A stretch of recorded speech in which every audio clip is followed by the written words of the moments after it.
I'm as excited about this show as I've been excited about anything in a long time.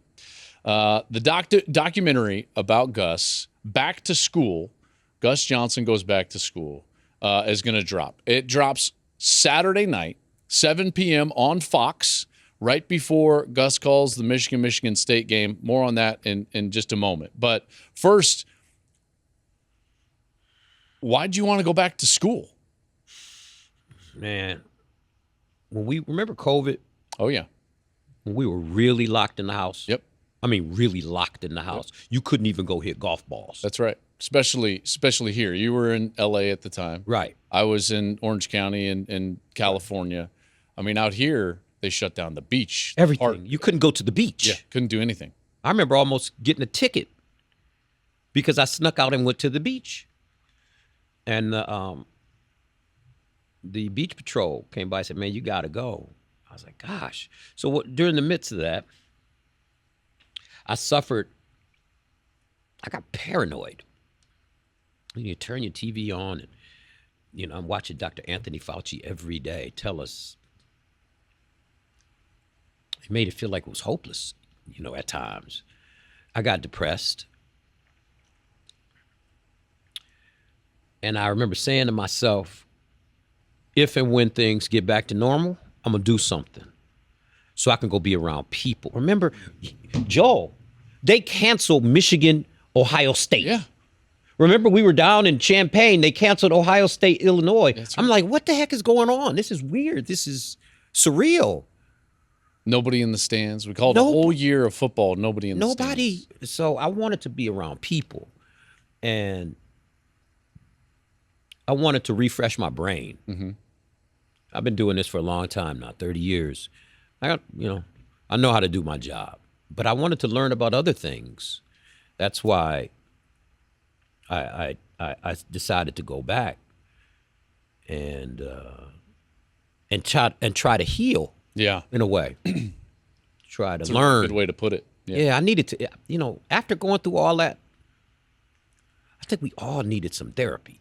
And what you have talked about with me about what you love about college athletics is the vibrance and the youthfulness, and the excitement of the campus. Not even just the event, but the campus. Right. And so, seeking that, at Harvard, no less. How'd you land on Harvard, by the way?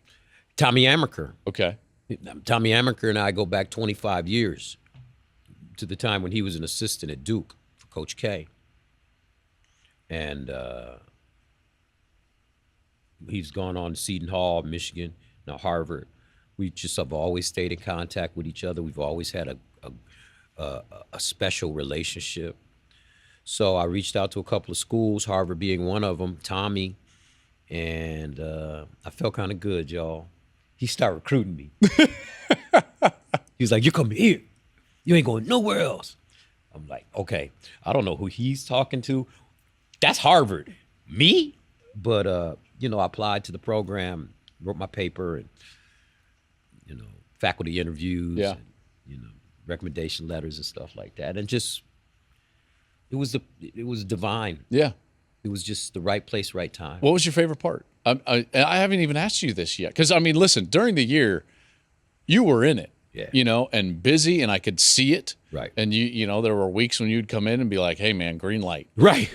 Right. And so I didn't press you a lot on what was going on because I knew games were enough, and I knew I needed to be prepared for my section of the game so that your burden would be light, But now in hindsight, like, what was your favorite part? Was it a class or anything? My favorite part was the people. 55 years old, you don't really make new friends. Yeah. But I have 48 people in my cohort who are my classmates, who I'm going to know for the rest of my life, who come from all over the world. The Republic of Georgia, Chile, Bulgaria, Mexico, Ecuador, Singapore, India, China. Oh, brilliant people. I mean, brilliant people. It's a 48-man roster.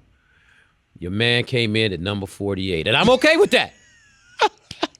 I'm all right with that. Hey. As long as I make the team, right? That's right. That's right. You're in the team picture. Right. I'm in the picture, and that's what I like the most, my professors. You know, I have one professor in particular by the name of Dr. Professor David Carrasco. Mm-hmm. He's Mexican, and we call him Profe, out of the School of Divinity. He specializes in divinity and anthropology, study of society and man and what man believes in different cultures. And he turned out to be my mentor, and he's going to be in my life for the rest. He's the smartest. You know, Socrates said, the one thing I know is that I know nothing. When you're around these people, Joe, rock star professors, rock star professors.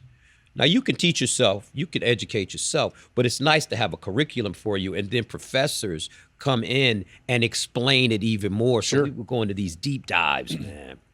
Race, human rights, mental health, gun control, gun safety, climate change.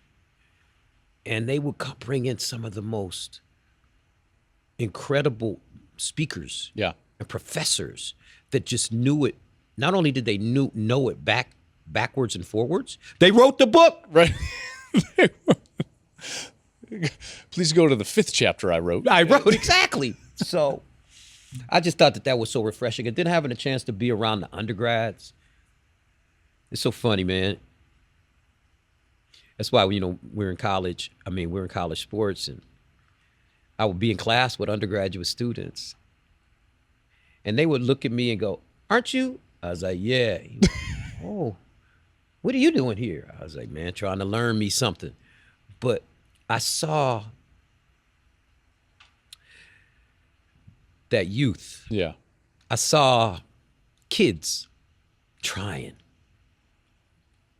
so hard with pressure, looking at you with those eyes, hopeful eyes,